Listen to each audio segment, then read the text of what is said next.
Hey everybody, welcome back to learn to compete. My name is Hardev Singh Thakur और आज हम करने वाले हैं इकोनॉमिक्स एमसीक्यू सीरीज़ की नेक्स्ट वीडियो।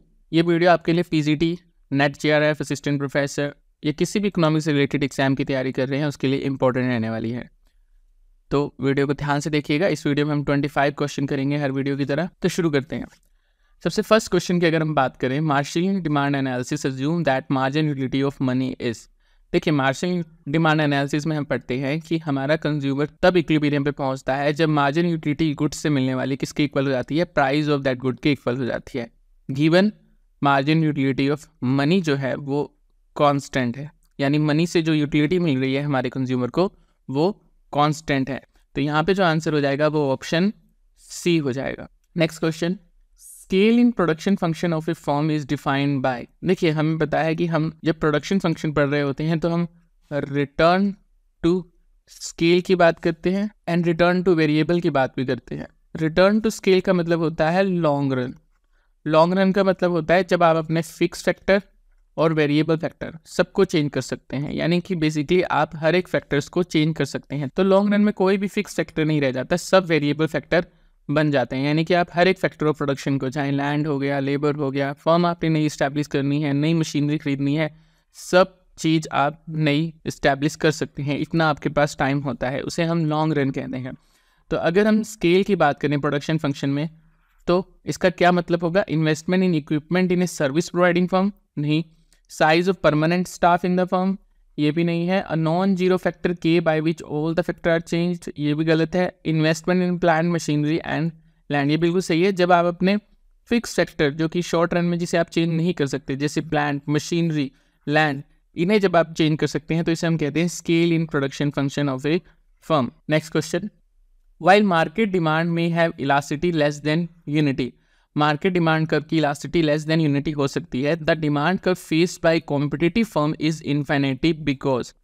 देखिए क्या कह रहा है, मान लीजिए ये मार्केट डिमांड कर्व है, ये सप्लाई कर्व है। ये डिमांड कर्व हो गई, ये सप्लाई कर्व हो गई। ये है मार्केट की डिमांड कर्व एंड मार्केट की सप्लाई कर्व। बट अगर फर्म की हम बात करें तो फर्म की डिमांड कर्व जो है वो इनफाइनाइट है। ऐसा क्यों होता है? देखिए, ऐसा होता है परफेक्ट कंपटीशन के केस में। ओके, परफेक्ट कंपटीशन के केस में ऐसा क्यों होता है? क्योंकि फर्म जो होती हैं वो प्राइस टेकर होती हैं, ठीक है। वो प्राइस डिसाइड नहीं कर सकती। तो उनका प्राइस कौन डिसाइड करता है? उनका प्राइस डिसाइड करता है मार्केट। तो मार्केट में जो भी डिमांड एंड सप्लाई कंडीशन होगी उस हिसाब से जो प्राइस डिसाइड होगा वही प्राइस होगा फर्म का। ओके, अगर मान लीजिए मार्केट में डिमांड इंक्रीज हो गई, ये D1 हो गई, तो मार्केट में जो प्राइस है वो ये हो गया P1 हो गया P से, ठीक है। तो यही प्राइस हो जाएगा परफेक्ट कॉम्पिटिटिव फर्म का। परफेक्ट कॉम्पिटिटिव फर्म खुद से प्राइस डिसाइड नहीं कर रही हैं, ये प्राइस डिसाइड किया जाता है मार्केट फोर्सेस के द्वारा। तो मार्केट डिमांड कर्व की इलास्टिसिटी जो है वो लेस देन यूनिटी हो सकती है। लेस देन यूनिटी का क्या मतलब है? यूनिटी कब होगी? जब ये परफेक्टली डाउनवर्ड स्लोपिंग होगी। ये थोड़ी सी वर्टिकल की तरफ को है, इसका मतलब ये है कि इसकी इलास्टिसिटी कम है। जितनी ज़्यादा वर्टिकल की तरफ को जाती रहेगी डिमांड कर्व, उतनी उसकी इलास्टिसिटी कम होती रहेगी। और जैसे ही डिमांड कर्व हमारी वर्टिकल हो जाएगी कंप्लीटली तो इलास्टिसिटी इसकी जीरो हो जाएगी। और अगर परफेक्टली हॉरिजॉन्टल हो जाएगी तो इसकी इलास्टिसिटी इनफाइनाइट हो जाएगी। ओके, तो मार्केट डिमांड कर्व की जो इलास्टिसिटी है वो लेस देन यूनिटी हो सकती है, लेकिन परफेक्ट कंपटीशन की डिमांड कर्व की इलास्टिसिटी जो होती है वो इनफाइनाइट होती है। क्या रीज़न है? क्योंकि ये प्राइसेस खुद से चेंज नहीं कर सकते।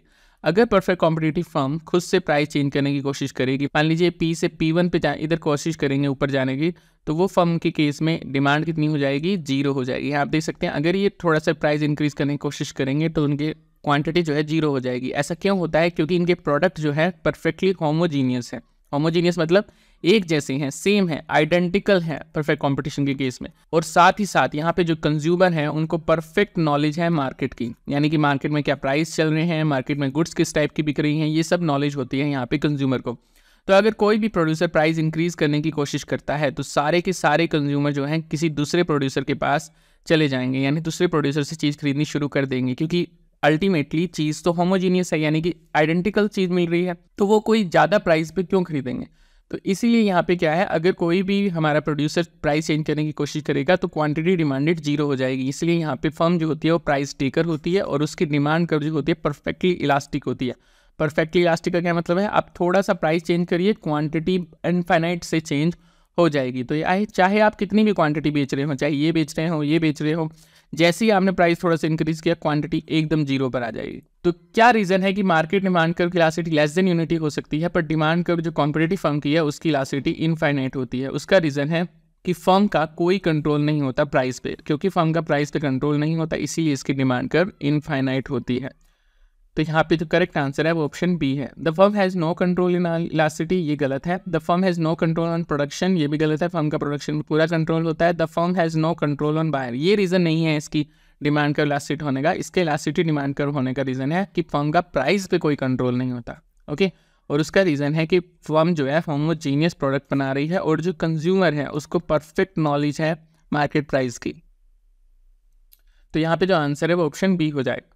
Next question, opportunity cost mean.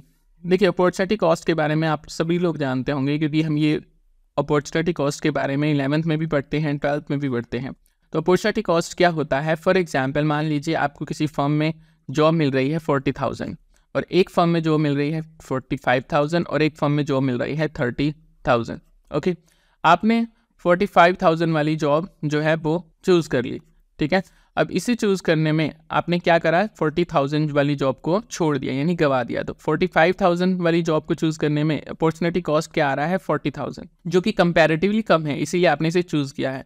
तो अपॉर्चुनिटी कॉस्ट क्या होता है, नेक्स्ट बेस्ट अल्टरनेटिव जो आपने छोड़ दिया।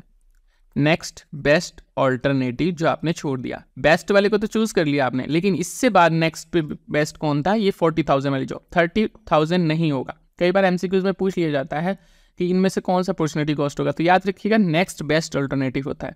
तो 45,000 वाली जॉब आपने चूज़ करी है, नेक्स्ट बेस्ट अल्टरनेटिव क्या था, 40,000, तो इसका अपॉर्चुनिटी कॉस्ट कितना है, 40,000। तो अपॉर्चुनिटी कॉस्ट क्या होता है, cost of best opportunity forgone, यानी कि जो बेस्ट नेक्स्ट बेस्ट अल्टरनेटिव था, जो नेक्स्ट बेस्ट अपॉर्चुनिटी थी जो आपने छोड़ दी, उसे हम अपॉर्चुनिटी कॉस्ट कहते हैं। Cost of all opportunity foregone, ये गलत हो जाएगा। ऑल अपॉर्चुनिटी का मतलब है कि आपने 30,000 को भी इंक्लूड कर दिया, ये गलत है। कॉस्ट ऑफ अवेल्ड अपॉर्चुनिटी, ये गलत है। कॉस्ट ऑफ पॉसिबल अपॉर्चुनिटी, ये भी गलत है। तो इसका आंसर सिर्फ एक होगा, option A, cost of best opportunity forgone, यानी कि ऑप्शन ए करेक्ट हो जाएगा। Next question, if demand curve is rectangular hyperbola यानी कि unit elasticity margin revenue curve would be. अगर डिमांड जो है रेक्टेंगुलर हाइपरबोला है, रेक्टेंगुलर हाइपरबोला का क्या मतलब होता है कि डिमांड कर्व जो है इस शेप में है, तब हमें बताना है कि मार्जिन रेवेन्यू कर्व कैसी होगी। हमें पता है डिमांड कर्व को हम एवरेज रेवेन्यू कर्व भी कहते हैं। जब एवरेज रेवेन्यू कर्व ऐसी है तो मार्जिन रेवेन्यू कर्व कैसी होगी। और हमें पता है जब डिमांड कर्व रेक्टेंगुलर हाइपरबोला हो तो इसकी इलास्टिसिटी जो होती है वो यूनिटी होती है, यानी कि 1 होती है हर पॉइंट पे। ओके, अब हमने क्या पढ़ा हुआ है कि जब डिमांड डाउनवर्ड स्लोपिंग हो, फॉर एग्जांपल ये एवरेज रेवेन्यू कर्व है, ये हमारी मार्जिन रेवेन्यू कर्व है। ओके, यहाँ पे इलास्टिसिटी इसके मिड पॉइंट पे क्या होती है, 1 होती है। इससे ऊपर इलास्टिसिटी क्या होती चलती है, इंक्रीज होती चलती है, और इससे नीचे इलास्टिसिटी डिक्रीज होती चलती है। यानी यहाँ पे इलास्टिसिटी ग्रेटर देन 1 होगी, यहाँ पे इलास्टिसिटी लेस देन 1 होगी। ओके, तो जब ये इलास्टिसिटी इक्वल टू 1 होगी, वहाँ पे मार्जिन रेवेन्यू क्या होगा, 0 होगा। ये हमें पता है कि इलास्टिसिटी जब इक्वल टू 1 होती है तो मार्जिन रेवेन्यू 0 होता है, ठीक है। तो यहाँ पे इलास्टिसिटी हर पॉइंट पे 1 है, तो यहाँ पे हर पॉइंट पे मार्जिन रेवेन्यू क्या होगा, 0 होगा। यानी मार्जिन रेवेन्यू हर पॉइंट पे यहाँ पे एक्स एक्सिस पे होगा। चाहे आप इस पॉइंट पे देख लीजिए, मार्जिन रेवेन्यू 0 होगा, यहाँ पे भी मार्जिन रेवेन्यू 0 होगा, यहाँ पे भी मार्जिन रेवेन्यू 0 होगा। तो मार्जिन रेवेन्यू हर पॉइंट पे कहाँ होगा, एक्स एक्सिस पे होगा। तो यहाँ पे अगर हम ऑप्शन देखें, margin revenue will be constant at some value k greater than 0, ये गलत है। अब parallel rectangular hyperbola, margin revenue curve भी रेक्टेंगुलर हाइपरबोला यहाँ पे नहीं होगी। Coincident with x axis showing quantity, ये बिल्कुल सही है। जो मार्जिन रेवेन्यू कर्व है वो एक्स एक्सिस के साथ कोइंसाइड कर जाएगी, यानी जब हर पॉइंट पे इलास्टिसिटी इक्वल टू 1 होगी, हर पॉइंट पे मार्जिन रेवेन्यू 0 होगा। तो ये बिल्कुल सही है, इसका आंसर ऑप्शन सी करेक्ट हो जाएगा। कोइंसिडेंट विद वाई एक्सिस, ये गलत है। तो यहाँ पे आंसर जो हो जाएगा ऑप्शन सी हो जाएगा। Next question, the best optimum level of output for the pure monopolist is obtained when. देखिए, अगर आपने मोनोपोलिस्ट की डिमांड कर पड़ी है तो उसके लिए best optimum level of output कौन सा होता है, जहाँ पे margin cost curve margin revenue curve को नीचे से कट करती है, ठीक है, वही बेस्ट लेवल ऑफ आउटपुट होता है, या कह लीजिए ऑप्टिमम लेवल ऑफ आउटपुट होता है। तो यहाँ पे क्या होना चाहिए, मार्जिन रेवेन्यू इक्वल होना चाहिए शॉर्ट टर्म मार्जिनल कॉस्ट के। तो यहाँ पे आप देख सकते हैं margin revenue is equal to में शॉर्ट रन मार्जिन कॉस्ट हमें फर्स्ट ऑप्शन में ही दिया हुआ है। सेकंड ऑप्शन है प्राइस, यानी कि एवरेज रेवेन्यू इक्वल होना चाहिए मार्जिन कॉस्ट के, ये गलत है। यहाँ पे एवरेज रेवेन्यू इक्वल होना चाहिए lowest short run average cost के, ये भी गलत है। एवरेज रेवेन्यू हाईएस्ट है, ये गलत है। Optimum level of output pure monopolist का होगा जब उसका मार्जिन रेवेन्यू मार्जिन कॉस्ट के इक्वल हो जाएगा, यानी कि ऑप्शन ए यहाँ पे करेक्ट आंसर हो जाएगा। Next question, in both the Chamberlin and the kinked demand curve model the oligopolist, Chamberlin के मॉडल में और किंग डिमांडकर के मॉडल में ओलिगोपोलिस्ट क्या करते हैं, अपनी इंटरडिपेंडेंस रिकॉग्नाइज करते हैं, कॉल्यूड नहीं करते हैं, tend to keep price constant, price को कांस्टेंट रखने की कोशिश करते हैं, या ऑल ऑफ द अबव। देखिए चैम्बरलिन और किंग डिमांडकर अगर आपने पढ़ी हो, किंग डिमांडकर के केस में क्या होता है, डिमांड कर टिल्ट होती है, ठीक है। और किंग डिमांड कर टिल्ट होने का क्या मतलब है कि अगर आप प्राइजेस को इंक्रीज करेंगे तो आपके साथ वाली फर्म आपको फॉलो नहीं करेंगी, वहीं पे अगर आप प्राइस डिक्रीज करेंगे तो हर एक फर्म अपना प्राइस डिक्रीज कर देगी, यानी कि आप लोग एक दूसरे पे इंटरडिपेंडेंट हैं। तो किंग डिमांड कर्व ये कहती है कि ओलिगोपोलिस्ट जो होते हैं एक दूसरे पे इंटरडिपेंडेंट होते हैं। सेम बात करी थी चैम्बरलिन ने जब ओलिगोपोलिस्ट मॉडल की बात करी तो उन्होंने भी यही कहा था कि ओलिगोपोलिस्ट जो होते हैं वो एक दूसरे पे इंटरडिपेंडेंट होते हैं। ओके, कहीं पे भी इन्होंने कोल्यूजन की बात नहीं करी थी, क्योंकि अगर किंग डिमांड कर्व के केस में ये कोल्यूजन कर लेते तो ये प्राइस इंक्रीज कर सकते थे, लेकिन यहाँ पे फर्म कोल्यूड नहीं कर रही है। क्यों? क्योंकि एक फर्म अगर प्राइस इंक्रीज करती है दूसरी फर्म उसे फॉलो नहीं करती, लेकिन अगर एक फर्म प्राइस डिक्रीज कर देती है तो सब फर्म्स अपना प्राइस डिक्रीज कर देती हैं, और जिससे क्या होता है, जिस फर्म ने प्राइस डिक्रीज किया था उसको कोई फायदा नहीं होता प्राइस के डिक्रीज करने का। तो ये एक दूसरे की इंटरडिपेंडेंस बताती हैं और ये कोल्यूजन को नहीं बताती। तो फर्स्ट ऑप्शन बिल्कुल सही है, चैम्बरलिन और किंग डिमांड कर यही बताती है कि ओलिगोपोलिस्ट जो होते हैं एक दूसरे पे इंटरडिपेंड होते हैं। सेकंड ऑप्शन भी सही है, ये एक दूसरे को कोल्यूड नहीं करते। यही रीजन है कि किंग डिमांड कर के केस में जब एक फर्म प्राइस इंक्रीज करेगी बाकी इंक्रीज नहीं करेंगी, क्योंकि उन्होंने कोल्यूजन नहीं कर रखा है, ठीक है। तो ऑप्शन बी भी ठीक है, वो एक दूसरे से कोल्यूड नहीं करते। ऑप्शन सी भी ठीक है, tend to keep price constant, और इसी की वजह से प्राइस कांस्टेंट रहता है किंग डिमांड कर के केस में भी। क्यों कांस्टेंट रहेगा? बिकॉज अगर एक फर्म प्राइस इंक्रीज कर रही है दूसरी फॉलो नहीं करेंगी तो फायदा नहीं होगा प्राइस इंक्रीज करने का, क्योंकि अगर हमने प्राइस इंक्रीज कर दिया तो सारे कंज्यूमर जो हैं दूसरी तरफ जाना शुरू हो जाएंगे, क्योंकि बाकी फर्म का प्राइस कम है। वहीं पे अगर ये फर्म प्राइस कम कर देती है ज़्यादा कंज्यूमर को अपनी तरफ खींचने के लिए, तो बाकी फर्म भी प्राइस कम कर देंगी, तो इससे कोई फायदा ही नहीं होगा, कंज्यूमर बढ़ेंगे नहीं। तो इसीलिए प्राइस क्या रहता है यहाँ पे, कांस्टेंट रहता है। तो ऑप्शन सी भी सही है, tend to keep price constant. तो यहाँ पे जो ऑप्शन सही हो जाएगा ऑप्शन डी हो जाएगा, यानी कि all of the above answer हो जाएगा यहाँ पे। Next question, the basic difference between classical and the Keynesian model lies in the assumption of. देखिए क्लासिकल और केशियन के बीच में सबसे बड़ा जो डिफरेंस था वो था प्राइजेज एंड वेजेस का, ठीक है।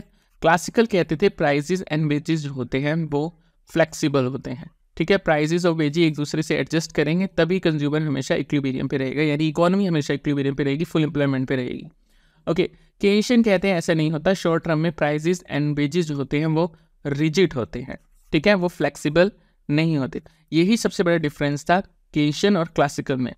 तो ऑप्शन 1 में ही हमें दिया हुआ है रिजिड मनी वेजेस, ये ऑप्शन बिल्कुल ठीक हो जाएगा। सप्लाई ऑफ मनी में डिफरेंस ज़्यादा नहीं था, तो मेन डिफरेंस जो था वो मनी वेजेस का था और साथ में प्राइजेस का था। तो अगर आपको प्राइजेस भी दिया होगा तो वो भी सही हो जाएगा। बोथ ए एंड बी गलत है, रिजिड प्रॉफिट भी गलत है। यहाँ पे जो आंसर है वो ऑप्शन ए है, रिजिड मनी वेजेस यहाँ पे सही आंसर है। Next question, stagflation means, stagflation का क्या मतलब होता है? हाई इन्फ्लेशन, लो इन्फ्लेशन, स्टैगनेंट अनएम्प्लॉयमेंट, या इन्फ्लेशन कंबाइंड विथ अनएम्प्लॉयमेंट। देखिए यहाँ पे दो वर्ड से मिलकर बना है स्टैगफ्लेशन, एक स्टैग और एक इन्फ्लेशन। स्टैग का मतलब होता है यहाँ पे स्टैगनेंट की बात करें, यानी आपकी इकोनॉमी रुकी हुई है, यानी आपकी इकोनॉमी में एम्प्लॉयमेंट इंक्रीज नहीं हो रही है, अनएम्प्लॉयमेंट है बहुत ज़्यादा। ओके, और ये इन्फ्लेशन का क्या मतलब है कि आपकी इकोनॉमी में प्राइजेस बहुत ज़्यादा इंक्रीज हो रहे हैं। यूजली क्या माना जाता है कि जब प्राइजेस इकोनॉमी में इंक्रीज हो रहे हो तो इसका मतलब होता है कि इकोनॉमी में एम्प्लॉयमेंट इंक्रीज हो रही है। एम्प्लॉयमेंट इंक्रीज होने का क्या मतलब है कि आपके पास इनकम आ रही है, लोगों के पास इनकम आ रही है तभी डिमांड इंक्रीज हो रही है, और डिमांड इंक्रीज होने की वजह से प्राइजेस इंक्रीज हो रहे हैं। तो यूजली कौन सा कॉम्बिनेशन वर्क करता है? प्राइजेस इंक्रीज होने का और एम्प्लॉयमेंट का, या आप कह लीजिए कि इन्फ्लेशन और एम्प्लॉयमेंट एक साथ बढ़ती है। पर एक स्पेशल केस होता है जिसे हम स्टैगफ्लेशन कहते हैं, जिसमें इकोनॉमी क्या करती है, एक तो अनएम्प्लॉयमेंट की तरफ जा रही होती है पर फिर भी इकोनॉमी में इन्फ्लेशन आ रहा होता है, जिसे हम स्टैगफ्लेशन कहते हैं। तो ये कौन सी सिचुएशन है? इन्फ्लेशन कंबाइंड विद अनएम्प्लॉयमेंट, यानी ऑप्शन डी जो है वो यहाँ पे करेक्ट आंसर है। Next question, a mechanism for measuring physical target achieved against money spent is known as surplus budget, outcome budget, deficit budget, annual budget. देखिए, इसे हम कहते हैं आउटकम बजट। आउटकम बजट का क्या मतलब होता है? आउटकम बजट का मतलब है जब आप मनी एलोकेट कर रहे हैं किसी भी प्रोजेक्ट के लिए, ठीक है, तो आप साथ में उसके आउटकम भी देखेंगे। आउटकम का मतलब है कि फिजिकल टारगेट आप सेट करेंगे। फॉर एग्जाम्पल, कहीं पे आपने इंफ्रास्ट्रक्चर प्रोजेक्ट स्टार्ट करना है, गवर्नमेंट ने अगर मान लीजिए इंफ्रास्ट्रक्चर प्रोजेक्ट स्टार्ट करना है, तो इसमें गवर्नमेंट क्या करेगी? फिजिकल टारगेट सेट करेगी कि ये इंफ्रास्ट्रक्चर प्रोजेक्ट 20,000 पीपल को जॉब प्रोवाइड करेगा, ये इंफ्रास्ट्रक्चर प्रोजेक्ट एमिशन को कम करेगा। तो आप जब प्रोजेक्ट एलोकेशन कर रहे हैं उसके साथ में आप फिजिकल टारगेट भी साथ में सेट कर रहे हैं। ऐसा नहीं है कि आपने इंफ्रास्ट्रक्चर प्रोजेक्ट सीधा स्टार्ट कर दिया, ठीक है, या मान लीजिए सोर्स सेल से रिलेटेड कोई प्रोजेक्ट स्टार्ट किया, आपने साथ में टारगेट भी इस्टेब्लिश करना है कि 5 साल में हम इस एलोकेशन से या इस प्रोजेक्ट से ये अचीव करने वाले हैं। तो क्या फिजिकल टारगेट आप अचीव करने वाले हैं वो भी आपने साथ में डिसाइड करना है, उसे हम कहते हैं आउटकम बजट। तो हमारी गवर्नमेंट जो है अब आउटकम बजट की तरफ आ गई है, यानी कि जब भी बजट में एलोकेशन होगी वो आउटकम बेस्ड होगी, यानी फिजिकल टारगेट साथ में डिसाइड होगा कि हम यहाँ पे पैसे दे रहे हैं तो हम इससे ये अचीव करना चाहते हैं। तो यहाँ पे आंसर जो हो जाएगा ऑप्शन बी हो जाएगा। Next question, an increase in government expenditure will, government expenditure अगर इंक्रीज हो जाता है, it will shift the LM curve and IS curve to the right, it will shift the LM curve to the left and IS curve to the right, it will shift only LM curve to the right, it will shift only IS curve to the right। देखिए, IS curve होती है हमारी downward sloping और LM curve होती है हमारी upward sloping. IS curve हमें बता रही है इन्वेस्टमेंट और सेविंग का इक्विलिब्रियम, ये हमें बता रही है मनी डिमांड और मनी सप्लाई का equilibrium. Okay, IS curve effect होगी गवर्नमेंट एक्सपेंडिचर से, टैक्सेस से, ये इफेक्ट होती है मनी डिमांड एंड सप्लाई से। तो गवर्नमेंट एक्सपेंडिचर और टैक्सेस से जब IS कर्व प्रभावित हो रही है तो इसका मतलब है कि जब गवर्नमेंट एक्सपेंडिचर इंक्रीज कर रही है तो सिर्फ IS कर्व पर फर्क पड़ेगा, ठीक है। अब IS कर्व पे क्या फर्क पड़ेगा? अगर मान लीजिए गवर्नमेंट ने एक्सपेंडिचर इंक्रीज कर दिया तो इसका मतलब होगा कि IS कर्व राइटवर्ड शिफ्ट हो जाएगी, ठीक है, या गवर्नमेंट ने टैक्सेस कम कर दिए तब भी IS कर्व राइटवर्ड शिफ्ट होगी। अगर गवर्नमेंट एक्सपेंडिचर कम कर देती है बढ़ाने की जगह तो IS कर्व लेफ्टवर्ड शिफ्ट हो जाती है, या गवर्नमेंट टैक्सेस बढ़ा देती है तब भी IS कर्व लेफ्टवर्ड शिफ्ट हो जाती है। तो इन्होंने यहाँ पे क्या कहा है कि गवर्नमेंट एक्सपेंडिचर इंक्रीज हुआ है। अब क्योंकि गवर्नमेंट एक्सपेंडिचर इंक्रीज हुआ है IS कर्व राइटवर्ड शिफ्ट होगी। तो यहाँ पे जो आंसर हो जाएगा ऑप्शन डी हो जाएगा, shift only IS curve to the right, सिर्फ IS कर्व शिफ्ट होगी और वो भी किस तरफ को? राइटवर्ड। तो यहाँ पे करेक्ट आंसर क्या है? Option D. Next question, Fisher's quantity theory of money assume that, देखिए फिशर्स ने क्वांटिटी थ्योरी ऑफ मनी दी थी जिसमें उन्होंने बोला था MV में PT होता है। यहाँ पे इन्होंने 4 अजम्पशन मानी थी। अजम्पशंस इसकी बहुत इंपॉर्टेंट है, ठीक है। पहली अजम्पशन थी कि वेलोसिटी ऑफ मनी जो है यानी कि V जो है वो कांस्टेंट है। सेकेंड अजम्पशन थी वॉल्यूम ऑफ ट्रांजैक्शन जो है यानी कि T जो है वो भी कांस्टेंट है। थर्ड अजम्पशन थी इनकी कि यहाँ पे फुल एम्प्लॉयमेंट की सिचुएशन है। और फोर्थ अजम्पशन थी इनकी कि मनी जो है वो न्यूट्रल है, यानी कि न्यूट्रलिटी ऑफ मनी इसकी फोर्थ अजम्पशन थी। न्यूट्रलिटी ऑफ मनी क्या कह रही है कि अगर आप मनी सप्लाई को चेंज करेंगे, मनी सप्लाई के चेंज होने से सिर्फ प्राइस लेवल चेंज होगा, मनी सप्लाई के चेंज होने से प्रोडक्शन आउटपुट पर कोई फर्क नहीं पड़ने वाला है, मनी सप्लाई के चेंज होने से एम्प्लॉयमेंट पे कोई फ़र्क नहीं पड़ने वाला है, मनी सप्लाई के चेंज होने पे इंटरेस्ट रेट पे कोई फ़र्क नहीं पड़ने वाला है, सिर्फ मनी सप्लाई से किस पे फ़र्क पड़ेगा? प्राइस लेवल पे फ़र्क पड़ेगा। ये कहती है न्यूट्रलिटी ऑफ मनी, यानी मनी न्यूट्रल है, ना तो वो प्रोडक्शन और आउटपुट को चेंज कर सकती है, एम्प्लॉयमेंट को चेंज कर सकती है, ना ही वो इंटरेस्ट रेट को चेंज कर सकती है। तो ये इसकी अजम्पशन थी। अब पढ़ लेते हैं हम ऑप्शंस के बारे में। फिशर क्वांटिटी थ्योरी में क्या अज्यूम करती है? ये हमने 4 अजम्पशन पढ़ ली कि वो क्या अज्यूम करती है। पहला ऑप्शन कह रहा है velocity of circulation of money undergo change in short run. Velocity of circulation of money जो है यानी V जो है वो चेंज होता है, ये गलत है। हमने माना था कि वेलोसिटी ऑफ मनी जो है वो कांस्टेंट है। Supply of money is independent of factor affecting demand for money. Supply of money जो है वो इंडिपेंडेंट होती है, यानी कि उससे फ़र्क नहीं पड़ता किससे? Factor affecting demand for money. Demand for money को कौन से फैक्टर प्रभावित करते हैं उससे, ये बात बिल्कुल सही है। डिमांड फॉर मनी को कौन से फैक्टर प्रभावित करते हैं? एम्प्लॉयमेंट, रेट ऑफ इंटरेस्ट ज़्यादा होगा, डिमांड फॉर मनी कम होगी, रेट ऑफ इंटरेस्ट कम होगा, डिमांड फॉर मनी ज़्यादा होगी। तो ये बिल्कुल सही है, सप्लाई ऑफ मनी इंडिपेंडेंट होती है किससे? Factor affecting demand for money. Output is determined by money supply, ये भी गलत है। हमने यहाँ पे क्या पढ़ा कि यहाँ पे मनी सप्लाई क्या है, आउटपुट को चेंज नहीं कर सकती, प्रोडक्शन को चेंज नहीं कर सकती। Money supply is determined by output, ये भी गलत है। ना मनी सप्लाई आउटपुट को चेंज कर सकती है, ना आउटपुट मनी सप्लाई को चेंज कर सकता है। यहाँ पे करेक्ट आंसर जो है वो ऑप्शन बी है कि मनी सप्लाई जो है वो इंडिपेंडेंट होती है किन फैक्टर से, वो फैक्टर जो डिमांड फॉर मनी को अफेक्ट करते हैं। तो यानी कि ऑप्शन बी यहाँ पे करेक्ट आंसर है। Next question, the transaction demand for money is not only a function of income but also of interest rate. ये किसने कहा था? देखिए, केन्स ने हमें कहा था कि जो ट्रांजेक्शन डिमांड फॉर मनी है और जो प्रिकॉशनरी डिमांड फॉर मनी है, ये दोनों डिपेंड करती है इनकम के लेवल पे। ओके, जबकि स्पेक्यूलेटिव डिमांड फॉर मनी है वो डिपेंड करती है रेट ऑफ इंटरेस्ट पे। ये कहना था केन्स का। उसके बाद बॉमल और टॉबिन आए। बॉमल और टॉबिन का कहना था कि जो ट्रांजैक्शन डिमांड फॉर मनी है, जिसका केन्स कह रहे हैं कि सिर्फ इनकम पर डिपेंड करती है, ये गलत है। Transaction demand for money income and interest rate दोनों पे डिपेंड करती है। और वहीं पे बॉमल ने स्क्वायर रूट फॉर्मूला भी दिया था कि मनी डिमांड जो है वो किसके इक्वल होगी, √YF अपॉन में 2I। क्या मतलब हुआ इसका? Y क्या है यहाँ पे? इनकम है। F क्या है? पैसे निकालने की कोई भी फीस, चाहे वो हो सकता है ब्रोकरेज फीस हो, मान लीजिए आपने पैसा जो है म्यूचुअल फंड में लगाया और उसकी ब्रोकरेज फीस लग रही है, चाहे वो पैसा हो आपको बैंक तक जाने का, बैंक ट्रिप का पैसा हो, यानी कि बैंक में जाने का आने का आपका जो कॉस्ट लगा वो हो, तो ये F से होता है ब्रोकरेज फीस या कह लीजिए बैंक ट्रिप, बेसिकली मनी को लिक्विफाइड करने का प्रोसेसिंग फीस जो है, ठीक है, डिवाइडेड बाय 2 इंटू में I, ये ठीक कर लीजिएगा, ये रेट ऑफ इंटरेस्ट है। I क्या है? Rate of interest. तो यहाँ पे आप देख सकते हैं मनी डिमांड इनवर्सली प्रोपोर्शनल है रेट ऑफ इंटरेस्ट के। जितना रेट ऑफ इंटरेस्ट ज़्यादा होगा ट्रांजैक्शन डिमांड फॉर मनी उतनी कम होगी, ये कहना था बॉमल एंड टॉबिन का।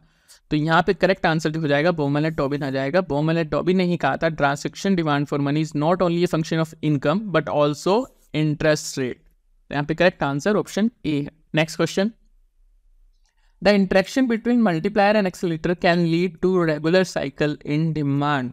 मल्टीप्लायर और एक्सेलेरेटर के बीच में इंटरेक्शन जो है वो regular cycle of demand create कर सकता है। ये किसने कहा था? ये कहना था पॉल सैमुएल्सन का। पॉल सैमुएल्सन का। इन्होंने 1939 में एक पेपर पब्लिश किया था जिसका नाम एक्जैक्टली यही था, interaction between multiplier analysis and the principle of accelerator. उसमें इन्होंने बात की थी कि मल्टीप्लायर और एक्सेलरेटर के बीच में इंटरेक्शन जो है वो हमें boom and bast cycle of demand की तरफ ले जाते हैं। बूम का मतलब क्या है? डिमांड इंक्रीज होगी, और बस्ट का मतलब क्या है? डिमांड डिक्रीज होगी। तो boom and bast cycle of demand की तरफ लेके चले जाता है हमें interaction between multiplier and accelerator. ये कहना था पॉल सैमुएल्सन का। कब लाई थी इन्होंने ये पेपर? 1939 में। तो इसका आंसर जो है ऑप्शन डी हो जाएगा। Next question. In the development theory, dualism basically refers to gender-based inequality in the economy, agrarian and industrial development in the economy, या फिर rural-urban dichotomy in the economy, या फिर economic and social division in the economy। देखिए, development theory में dualism का मतलब होता है social and economic division between economy। economic division का क्या मतलब है कि आपकी economy में एक तरफ modern sector होगा और एक तरफ traditional sector होगा। modern sector का क्या मतलब है? ये एडवांस टेक्नोलॉजी यूज कर रहे होंगे। और ट्रेडिशनल सेक्टर का क्या मतलब है कि ये लोग ऑब्सोलीट टेक्नोलॉजी यूज कर रहे होंगे, वो टेक्नोलॉजी जो अब पुरानी हो चुकी है, यानी कि ऑब्सोलीट हो चुकी है। सोशल डिफरेंस का मतलब क्या होगा कि यहाँ पे अर्बनाइजेशन होगा एक तरफ, और एक तरफ रूरल एरिया बहुत ज़्यादा होगा। एक तरफ यहाँ पे स्किल्ड लेबर होगी आपके पास, और एक तरफ आपके पास अनस्किल्ड लेबर भी बहुत ज़्यादा होगी।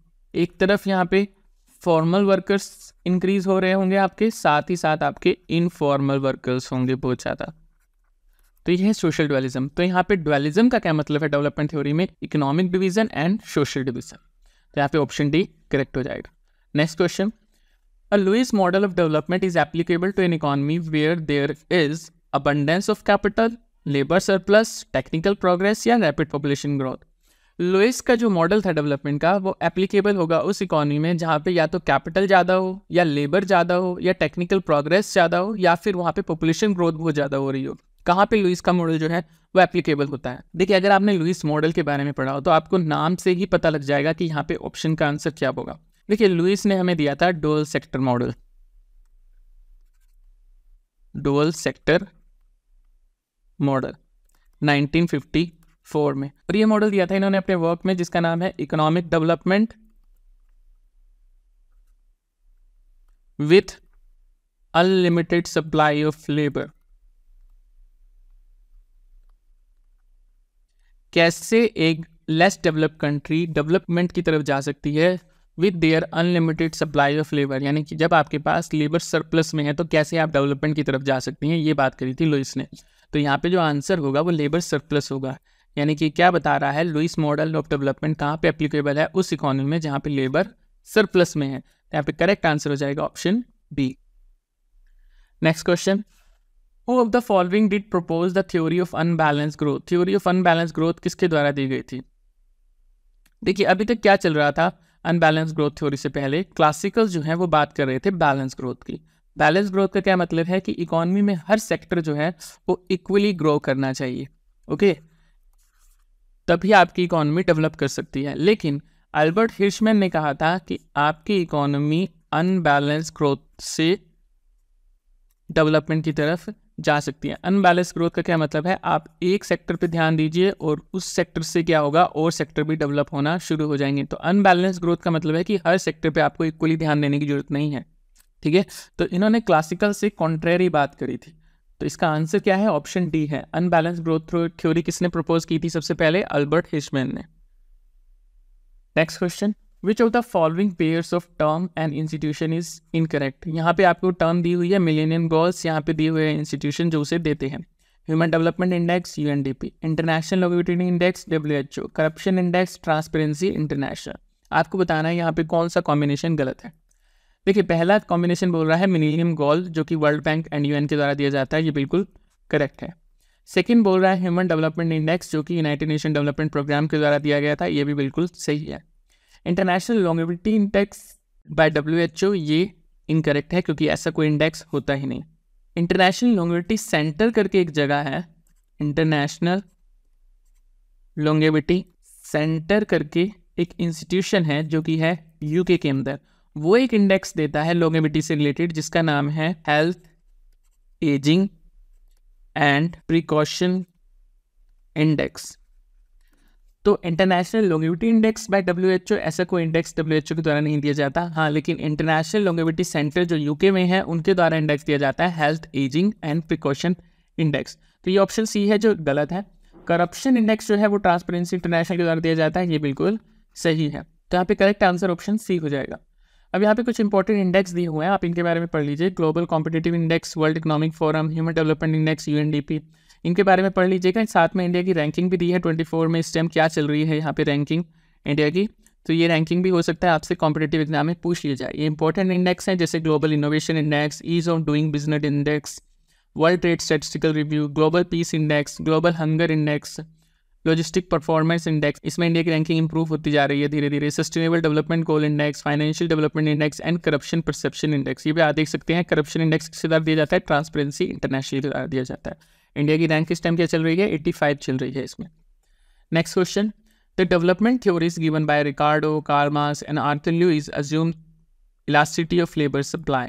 देखिए, रिकार्डो ने जो थ्योरी दी, कार्ल मार्क्स ने जो थ्योरी दी, आर्थर लुईस ने जो थ्योरी दी। लुईस का मॉडल अभी अभी हमने पढ़ा है, किस पे बात करता है कि लेबर सप्लाई जो है अनलिमिटेड है। तो आप देख सकते हैं यहाँ पे इलास्टिसिटी क्या होगी लेबर सप्लाई की, इनफाइनाइट होगी। तो यहाँ पे करेक्ट आंसर जो होगा वो ऑप्शन बी होगा। Next question, which of the following development theory assume that shocks and stimulants propel the process of economic development? कौन सी डेवलपमेंट थ्योरी है जो ये मानती है शॉक्स जो होते हैं जो डेवलपमेंट को कम करने की कोशिश करते हैं, और स्टिमुलेंट्स जो होते हैं डेवलपमेंट को बढ़ाने की कोशिश करते हैं। प्रोपेल्स का मतलब होता है प्रेरित करना। तो कौन सी ऐसी डेवलपमेंट थ्योरी है जो ये मानती है कि शॉक्स एंड स्टिमुलेंट्स जो हैं वो प्रेरित करते हैं प्रोसेस ऑफ इकोनॉमिक डेवलपमेंट को? ये थ्योरी है critical minimum effort theory. Critical minimum effort theory किसके द्वारा दी गई थी, हार्वे लिबिंस्टिन के द्वारा दी गई थी। बैलेंस ग्रोथ थ्योरी किसके द्वारा दी गई थी, रैगनर नक्स के द्वारा। अनबैलेंस ग्रोथ थ्योरी की हमने बात करी, किसके द्वारा दी गई थी? हिर्शमैन के द्वारा। गोल्डन इक्विलिब्रियम की बात किसने करी थी? गोल्डन एज इक्विलिब्रियम की बात करी थी जॉन रॉबिन्सन ने। कब? 1956 में। तो यहाँ पे जो करेक्ट आंसर है वो ऑप्शन ए है। क्रिटिकल मिनिमम एफर्ट थ्योरी बात करती है शॉक्स एंड स्टिमुलेंट्स की, और किसके द्वारा दी गई थी? हार्वे लिविंगस्टन के द्वारा दी गई थी। यानी करेक्ट आंसर यहाँ पे ऑप्शन ए हो जाएगा। Next question, which are the two gaps affecting growth process of an economic system in the two gap model of growth? ये जो टू गैप मॉडल है ये हॉलिस चेनरी के द्वारा दिया गया था 1960s में। ये क्वेश्चन कह रहा है टू गैप मॉडल में कौन से दो गैप हैं जो अफेक्ट करते हैं ग्रोथ प्रोसेस को। हॉलिस चेनरी ने कहा था कि जो ग्रोथ प्रोसेस है किसी भी लेस डेवलप्ड कंट्री की, वो प्रभावित होती है सेविंग गैप से एंड फॉरेन एक्सचेंज गैप से। ठीक है, इसका क्या मतलब है? इसका मतलब है कि लेस डेवलप्ड कंट्री में सेविंग बहुत कम है, और अब क्योंकि सेविंग कम है तो सेविंग कम होने की वजह से इन्वेस्टमेंट के लिए पैसा नहीं है। ठीक है, क्योंकि हमें पता है कि इन्वेस्टमेंट के लिए पैसा कहाँ से आता है? जब हाउस होल्ड सेविंग करते हैं, बैंक में पैसा जमा करेंगे आप, वही इन्वेस्टमेंट के लिए लोन के फॉर्म में दिया जाता है। तो लेस डेवलप्ड कंट्री की डेवलपमेंट कम होने का रीज़न सबसे बड़ा क्या है? कि वहाँ पे सेविंग कम है, सेविंग और इन्वेस्टमेंट गैप ज़्यादा है। दूसरा उन्होंने कहा था फॉरेन एक्सचेंज गैप ज़्यादा है। फॉरेन एक्सचेंज गैप का क्या मतलब है? कि आपको इम्पोर्ट के लिए जो पैसा चाहिए, जो फॉरेन एक्सचेंज चाहिए, वो आपके पास इनफ नहीं है। यानी कि आपका एसेंशियल कमोडिटी का इंपोर्ट ज़्यादा हो रहा है जबकि आपका एक्सपोर्ट बहुत कम है। तो foreign exchange gap second reason था जो किसी भी इकोनॉमी की ग्रोथ प्रोसेस को अफेक्ट करता है। तो यहाँ पे दो टाइप के गैप की बात करी गई थी, foreign exchange gap and domestic saving gap, यानी कि ऑप्शन सी यहाँ पे करेक्ट हो जाएगा। और ये भी याद रख लीजिएगा, टू गैप मॉडल हॉलिस चेनरी के द्वारा दिया गया था, 1960s में दिया गया था। तो यहाँ पे करेक्ट आंसर है option C. Next question, stabilisation function in an important component of the budgetary function. देखिए बजट के अलग अलग फंक्शन होते हैं, एम्प्लॉयमेंट प्रोवाइड करना, इकोनॉमी को स्टेबलाइज करना, इंफ्रास्ट्रक्चर डेवलप करना एटसेट्रा। तो यहाँ पे सबसे इंपॉर्टेंट फंक्शन है स्टेबलाइज फंक्शन। स्टेबलाइजेशन फंक्शन का मतलब क्या है? कि गवर्नमेंट ये देखती है कि प्राइजेज जो हैं वो बहुत ज़्यादा फ्लक्चुएट ना करे। प्राइजेस बहुत ज़्यादा फ्लक्चुएट करने का क्या मतलब है?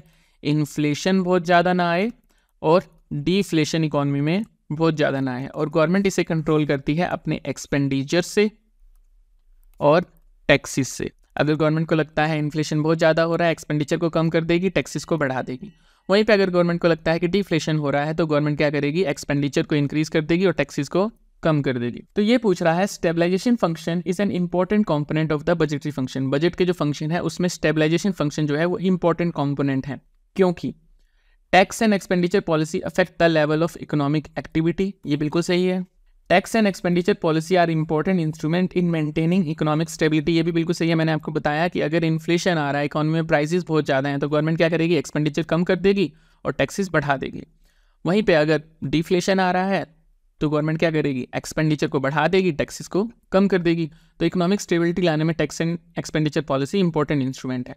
Tax and expenditure policy affect aggregate demand. ये भी बिल्कुल सही है। एग्रीगेट डिमांड को इफेक्ट करते हैं टैक्स एंड एक्सपेंडिचर। कैसे इफेक्ट करते हैं? अगर गवर्नमेंट ने अपना एक्सपेंडिचर इंक्रीज कर दिया तो इसका मतलब है गवर्नमेंट लोगों को इनकम प्रोवाइड कर रही है, लोगों की इनकम बढ़ जाएगी, लोगों की इनकम बढ़ जाएगी तो एग्रीगेट डिमांड ऑटोमेटिकली बढ़ जाएगी। वहीं पे अगर गवर्नमेंट ने टैक्स कम कर दिए तो क्या होगा? लोगों के पास डिस्पोजेबल इनकम बढ़ जाएगी।